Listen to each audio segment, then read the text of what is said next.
Yamamoto. I remember my first fish I caught on a Senko, and it was on Clear Lake. And I remember a few months earlier, Jim Furr, Ben Matsubu, there was a Bassmasters event on Clear Lake. They came to Clear Lake. Hey Jim, look at these things. And they threw me a couple bags of these Senkos. And I looked at them, I'm like, whatever. They ended up making the top 10 in the tournament on this bait.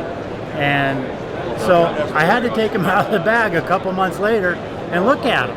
And I'm sitting there looking at them, and I said, okay. So I went through it, and I remember the cast. I remember the Thule's, the Thule edge, and just watching the cast and catching a 4-pounder.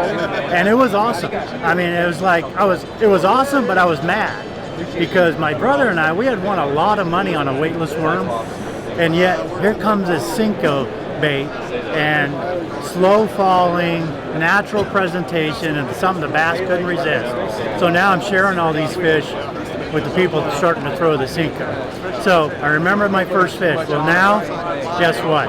There's a new bait. It's called the Slinko. And I can't wait to catch my first fish, which is probably going to be next week, because I snuck a pack of these into my bag.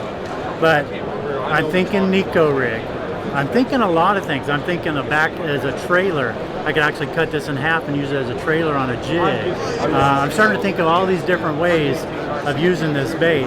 But the Slinko by Yamamoto, I have a feeling we're going to be telling stories just like the Senkos very soon. So check it out, you guys. The Yamamoto Slinko. You're going to have your own story.